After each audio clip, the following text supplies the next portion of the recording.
page 412 et 413 ka tafsir al-Qur'an de sura 31 wala ga data ina gomdi me ke Luqman Sheikh Luqman al-hikmata faham an shkoni ushkur lillahi yetto Allah subhanahu wa ta'ala Sheikh Luqman o nodi be ko annabajo kono ko buri jiccude kon ko adenjo mo Allah yidi mo Allah subi mo Allah faamini dina وما يشكر كلا يتدو فإنما يشكر عندك يتني كل نفسه كهور مكة ومن كفر كلا يدو فإن الله لغني كوغل يندنيدو حميد يتنيدو وإذا قال لقمان أنت تمن الشيخ لقمان ما كان لابنه بمكة وهو تويكانك يعزو مواجد مؤن يا بني كي بيد أن لا تشرك بالله وتأسير كان الله إن الشرك سبب نسيرك لظلم نكتوني عظيم مونود وصينا الإنسان من وسينة بوالديه مكة بمكة يوم حملته رونديكمو أمه يوم مكة وهنا لؤر على وهنين هور لؤر وفي صالو انتقل منقل في أمين كوندر دوبي ديدي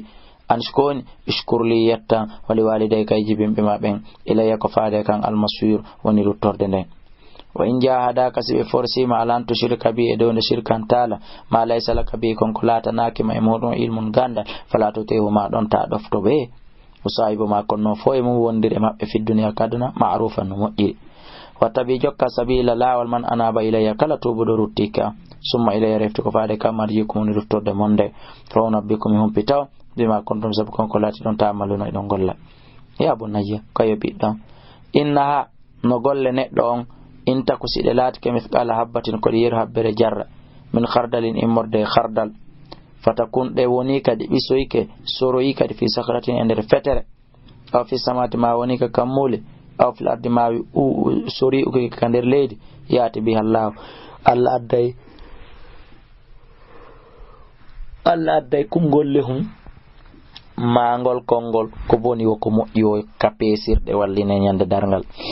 luttata to wiyataake dum do majji ma yitaaka inna Allah andana la latifun ko ne wido khabirun ko humpitido ya bunayya kayabi dan ko Sheikh Luqman woni wajaade biddo mun on nanoren agimi salata nyibe juldande wa muryamira bil ma'ruf ko mo iwan ha hada anil munkari ko anya wasbir munyuda ala ma sabaka edo kala ko hebuma inna dhalika andu don do min azmil umuri ko jaadum e fiya ko jifillitaade wala tusair wata yilu khaddaka gabbude ma de linnas wonande be safiata durno jama'o ولا تمشي وتيار في الأرض كلير مرحا بونغول إن الله عندنا لا يحب إذا كل مختال كلا بونغو فخور من تطود وقصد حكين دينا في مشيك ياد مانو وقضد جولتنا من صوتك يمده تمانغو إن أنكر الأصوات سبع أندو كبوري أن يده توجين فولا صوت الحمير كوهيتم بابا ويلتا نانو في بايكم بابا نهارمي كوني كوبامبا وولير تادوي يقول وولير دوي alam tara ya an Allah la sakhara lakum adeltani ma fi samati konkon ka kamole wa ma fi ladde konkon kaleje wa asbaqa alaykum timmini edomo ni amahu ne mamako kan zahiratan no fenyir wa batinatan ena sudori wa minan nas no jaayimbe be manyi yujadilu umma no wenja fillahi fi yalla bi ghairi ilmin ko alday gonga ko alday gandal wala hudan wana pewal wala kitabin wana tipugol e deftere munirin jalbunde ayda gelam sibe yata ma ittabi ujokke ma sallallahu kon kala jepene albe balsu ko natabi men meden jokki ma wajadna kon comment tawri alayhi idum abana babira be men be allah awala kan yasilati ke ash-shaytan ko iblis yad'umun kun nudde babira mabbe ben ila adabi sa'id faadele to budden arabe jokkay tum وما يسلم كلا جبل وجو يسمكم إلى الله فادك الله فهو موسن هاوري تكو قولو دو قول مؤي فقد استمسك هريكم دي او دو جوكتك بالعروة الوسطى بقول تي دنغنغول وإلى الله كفادك الله عاقبة الأمور ونبتن فيها كده ومن كفر كاليد فلا يحزنك وتسنن كفرو كافرن كاكما كنغو إلى أن كفادك من مرجو مون دكتور دم بنه فننبئهم منهم بتابع ما عملوا كو بيقول إن الله عندنا الله عليم كو عنده بذات الصدور غندو جبر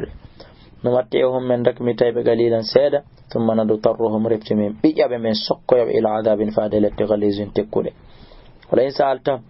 والله سأل عندك من خلق السماوات كم بتكي كمولد والأرض إليدني لا يقولون نبيتم الله كالله قولي الحمد لله آمين يتي الله بل سكن أكثر مكبر هيودي ما بلا علمنا بأندا لله كالله ودن ما في السماوات كن كمولد والأرض كليد inna Allah andena Allah wal ghaniyu kanko ni galo alhamidu yettinido walaw annama fil ardi hara konko wonno ka leydi fu min shujaratin imorde ledde aqlamun settama wattama karambi wal baharu on fop wattama ndaha yamudduhu Allah beyditi kadi baharu min baadi baawo makko kanko baharu on Allah watti don sabata abhurin baharuji jeedidi woni joni jeetati karambi din gara ko windire ndaha kanko ko middore windire